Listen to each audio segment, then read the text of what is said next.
Maulan po ngayon dito sa Lebanon. Maulan po. Weather ngayon dito mahangin na umuulan.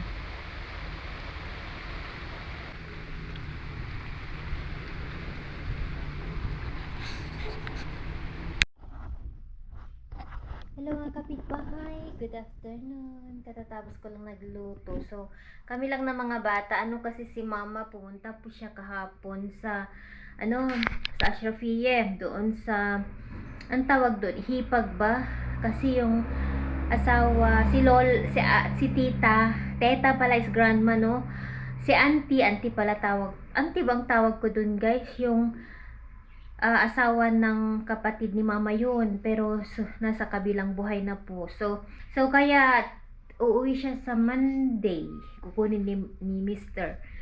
So mag-stay daw muna siya doon, kaya wala po siya ngayon. Kami lang ng mga bata, guys. Katatapos ko lang naglinis ng bahay. Malinis po ang bahay ngayon. Balkon. So ito, nag-ayos ako sa aming harap sa balcony at naglaba din. Hindi ko na pinakita, basta alam niyo na po yung ginagawa ni Mami Laura everyday. Naglinis din po ako ng bintana. Masaya ako kasi marami po akong natapos ngayon. Bintana dito. Tapos dahil nga po ay umulan din, nilinis ko ulit ito, kaya malinis na siya. Wala na pong patak-patak ng tubig. Ayan. Maganda kasi yung pakiramdam na malinis ang bahay. Ako, magulo din naman ako sa bahay, kaso pag yung may time na like walang pasok, like ngayon, wala ang mga bata, no? Naglilinis ako, basta kung ano yung alam nyo, yung may mood ka na maglinis, tapos maganda ang pakiramdam pag tapos. So anyway, ang niluto ko ay yan na nga, spaghetti Lebanese style with basil, fresh basil with red sauce ba yun tawag doon, yun po yung niluto ko, and ipapakita ko sa inyo. Maingay ang aming birds. Ayan, marami na naman pong bunga ang aming avocado. Ayan, malilit mga butil. Sana hindi na sila mahulog. Ay, ang dami noon na nahulog nung last week dahil umulan po siya. Dito kami kakain. Naglagay na po ako dito ng table. Yan. Dito kami kakain ngayon. Inayos ko konti dito. Malinis na din itong bintana namin. Yun ang ginawa ko kanina, guys. Mga pusa namin, wala sila dito. Ewan ko saan sila. Pusa pala, pusang gala. Wala sila dito. Okay, so waiting ako sa mga bata, guys. Naglalaba po ako. Parating ang mga bata. And then bulaklak na naman ang ating gardenia. Ang bango sa harap ng bahay, guys. Mabango ito. Gardenia Rosal ate sa atin, tawag natin. Dami niyang butil, lahat, Okay, so let's go. Tignan niyo pala ito. Napulot ko lang ito noon. Na maliit lang siya. Tapos hinayaan ko lang siya ba. And tignan nyo, lumago na. Spider plant to, no? Meron pa pala akong i-update. Ito yung naalala nyo ito, guys, na nakita ko lang sa daan siya. Meron na siya, isang leaves, isang dahon. Tumubo na din.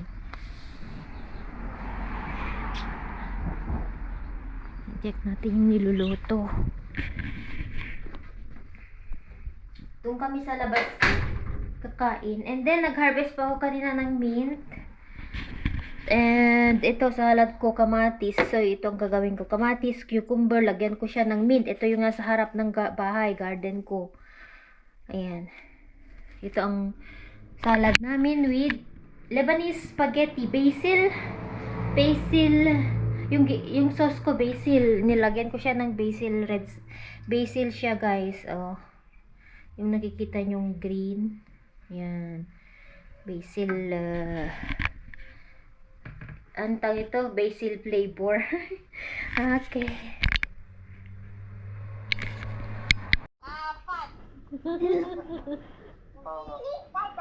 Hi, Bella. Sosot namin si Lolo, Lola, Bella, Egay. Egay has hair. Can he speak? Sander kami, Tita Dangdang. Yes. Egay can speak? Yes, why? You know what words he knows? Oh, si Sander, oh, say hi to Sander. Hi, Sander. What is he doing? Cleaning? He's playing. Cleaning? Yeah, he's playing. Oh. Kid is playing. Ayan. Wait lang, tay.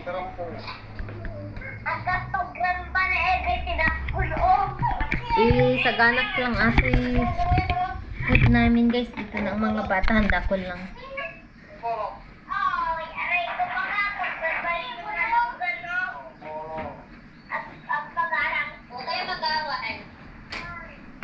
I didn't think the orange one. Huh? I didn't think the orange. Le? I didn't feel like. Here?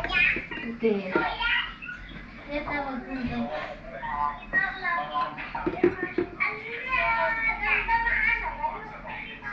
Tayo guys, nakaluto na po ako. Katatapos ko lang No, I don't want. Katatapos Actually, lang namin yeah. nakausap ang Oh, no. pamilya sa Pilipinas. Oh, no. Mainit daw sa Philippines, sabi ng tatay ko.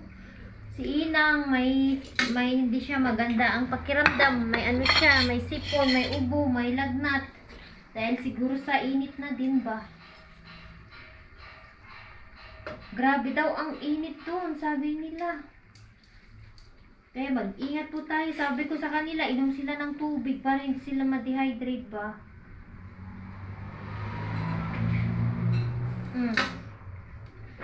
Thank you, Mommy. Welcome! Ayan, nakaluto na po ako. Let's go po sa ating balkon. Dito po tayo kakain.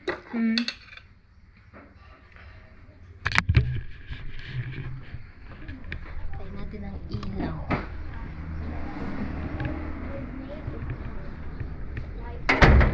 Mommy, the door. Mommy, ready was sick. Mayo. Buti na lang na yung door. Ayan, kain na po tayo. Kain po. Thank you, Lord. Ito ang salad namin. Ito yung galing sa garden ko na mint. This one, Mama, the mint. The mint, it's good. I did. Okay. Eat what? The mint. The salad. Ah. Okay. Ayan. Where? Kuha ko ng sili.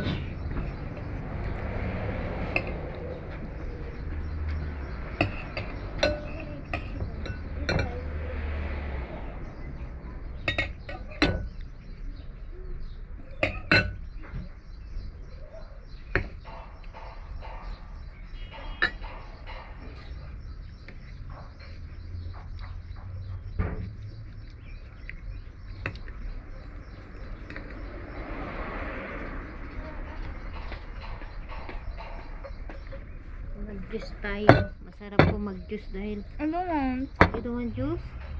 Did I get this one? No, I No? don't want. The camera's off. Le, you turn off? No.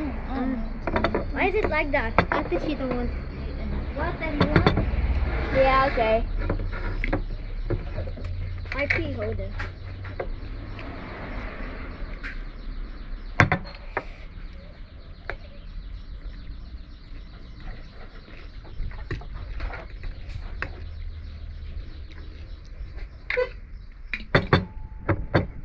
OMG, I own.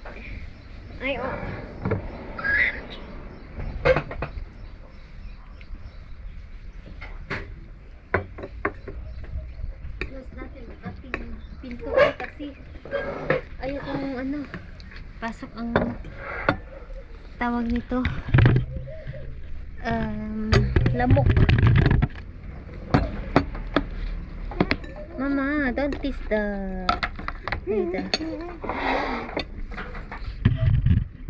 kasi tatahol sila.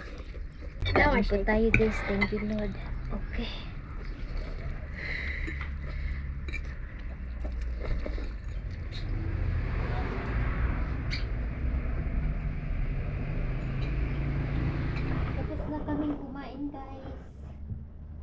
Okay, ayos ako dito.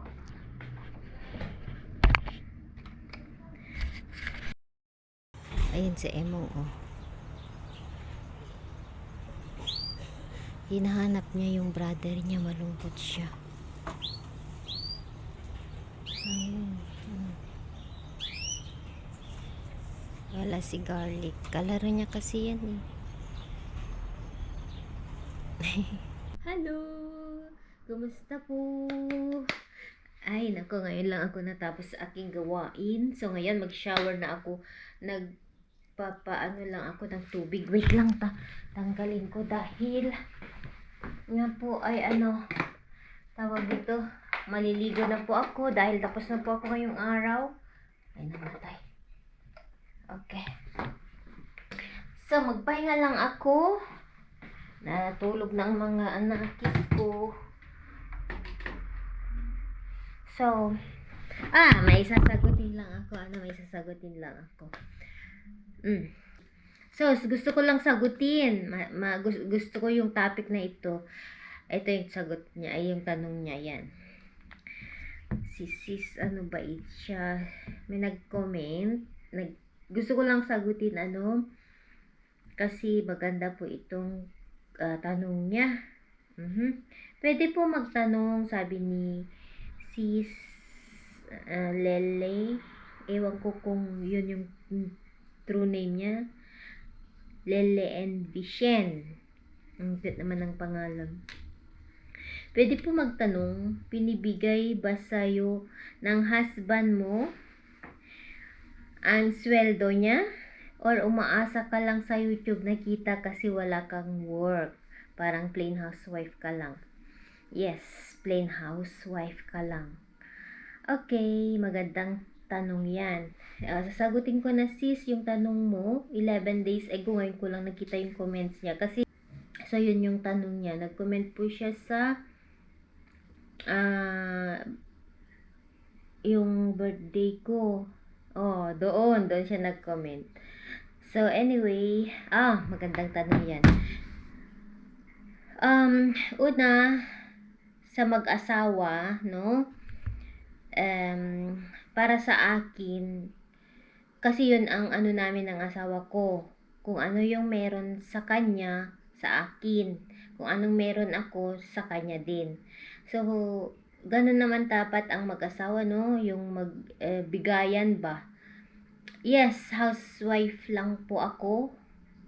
Plain housewife. Taga-alaga ng anak ng asawa ko. Putot ni Lebanese. Taga-alaga ng putot ni Lebanese. So, since nag-asawa kami ng asawa ko, paulit-ulit lang ba? Ayaw niya talaga akong magtrabaho. Gusto niya ang trabahuin ko sa mga anak niya. Gusto niya ako yung magpalaki. Lalo siya po yung laging wala, laging nasa trabaho. Minsan lang namin siya nakakasama kasi every other day po ang kanyang work. So, sabi niya, bakit ka pa mag-work? And the same time, gusto ko yung mga bata, lumaki sila na na kumbaga may aagapay ba yun? Ganun, lalo, paano kung mag-work siya, mag-work ako, at the same time, gusto ko talaga naman. Pero ang mga Lebanese po, mga ibang Lebanese, hindi lang siguro naman lahat, mas gusto nila yung mga asawa nila ang mag-alaga sa mga anak nila. So, kasi family-oriented po sila. And, iyon na nga kaya ako nag-YouTube para din may makatulong, may extra income, kahit papaano. So, lahat naman na ngayon yung mga nanay, mga ibang Pinay na nakapangasawa ng ibang lahi, ganun na po ang kanilang job. Yung iba, focus din sila sa mga anak nila, mayroon din po yung nagwo-work din, kasi lalo sa ibang bansa, no? Yung tanong niya kung binibigay niya yung sweldo niya. Anyway, yes, binibigay niya po, pero hindi ko mahawakan ng buong buo dahil nga po ay magastos din naman namin para sa school, insurance, So, mapupunta lahat yun. Yung sahod niya sa insurance, tapos groceries, minsan. And then sa YouTube naman, yung salary ko, yes, hindi naman ganun kalaki. Kumbaga, thank God kasi kahit papaano, nakakatulong din naman sa school ng mga bata. So, malaking tulong din naman po yung YouTube salary ko dahil kahit konti lang yung views, naiipon siya. So, nakakatulong po sa tuition fee ng mga bata. Alam nyo, sa totoo lang, yung sahod ko sa YouTube, hindi ko yun pang sarili, hindi para sa akin. Pag nahawakan ko na siya, in the next day, ibabayad na namin sa school, ganyan. So, sa asawa ko naman, ganun din pag everyday na binibigyan niya ako ng pambili. Nagmimigay po siya nagiiwan po siya ng hindi naman ganun kalaki, kumbaga gamit sa bahay, no? Mayroon kaming kailangan na wala dito, tapos wala siya. Nagiiwan po siya. Hindi po siya madamot. Very generous po si Mr. ko. Ayun na nga, dito sa abroad, dapat kailangan may insurance. Kasi pag wala ka pong insurance, ay nako, sana wag naman mangyari. For example, kung may magkasakit, lalo pag wala kang pera, ay nako, mauubos ang naipundar mo, ganun. So, number 1 po ang insurance. Kailangan na meron. So, yan yung isa na pinagagastusan namin ng asawa ko, insurance. And then, yun. Okay, yes, plain wife lang po ako. Pero, hindi ko naman gusto na dito lang ako sa bahay. Kasi talaga doon pa man, sinishare ko sa vlog ko na ayaw niya talaga akong mag-work. Kasi sabi niya, paano ang mga bata kahit malaki na po sila guys. Yun guys, kaya ako nag-YouTube na dahil nga din po para makatulong kahit paano. And then yung nga nangyari sa past life namin na nag-back to zero kami and kailangan ko siyang tulungan kasi noong meron naman siya, as in nabigay todo siya. Ang lang kasi ng asawa ko, kumbaga yung buhay namin dito, hindi naman kami mayaman, pero nakakain naman kami ng 3 beses sa isang araw. And thank God, kahit pa paano, nakakapag-aral ang mga bata. And sa private school, kahit pa paano, kahit gaano kahirap po ang buhay, grateful pa rin kami dahil napapaaral namin ang mga bata sa private school. Sabi nga ng asawa ko, igapang ko ang mga bata kahit maghirap ako, sabi niya. Kasi nga po, yun na nga, si Mr. sabi ko, siya lang po yung, alam nyo, nakikita nyo naman sa video na hindi nakaangat sa buhay compare sa mga kapatid niya. So, hindi naman siya nagsisisi sa buhay niya. Basta ang importante, sabi niya, mga bata makapag-aral. So, yun lang yung sagot ko. Basta importante, healthy, makakain ng 3 beses isang araw, may provide yung mga needs ng mga bata, okay na. Basta grateful ako, thank God, hindi niya kami pinapabayaan. Kasi yung nakasubaybay sa vlog namin 5-6 years ago, no, as in na nag-back to zero kami, yung magkwento na naman ako, yung talagang wala nang makain, na experience namin yun. Sabi nga ng asawa, kung kami lang dalawa, siguro ang nawala yung mga bata, ganyan, kaya namin kumain ng itlog everyday. Pero dahil may mga bata, kailangan i-provide. So, yun lang guys. Ngayon, kailangan talaga na magtulungan sa mag-asawa, no? Kaya ako nag-YouTube guys. Yes, isa na din po yan. And yun na nga, umaasa din talaga ako sa YouTube. Dahil nga po, malaking tulong po sa mga bata pangarap ko talaga na mapag-aral sila. And since then, kahit konti lang po yung views ko ganyan, naiipon, and sa isang taon, nakakabayad naman kami sa tuition fee ng mga bata, kahit papaano, nakakasurvive po. Oo, nakakasurvive po kami. Yun lang po yung sagot ko, sis. Thank you sa tanong mo. Okay, so salamat po para sa mga nanonood lagi, sa mga nagko-comment. Thank you po sa mga nakasubaybay sa vlog namin since noon until now. Nakasubaybay pa rin po sila, nanonood po sila, nagko-comment, mga commenters natin. Maraming salamat po.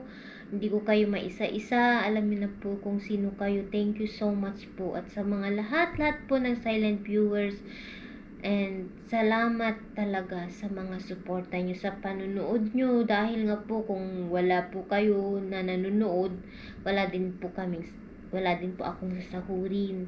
Thank you so much po. Yun lang. God bless you all, and we love you all, guys. Ayan, salamat ulit.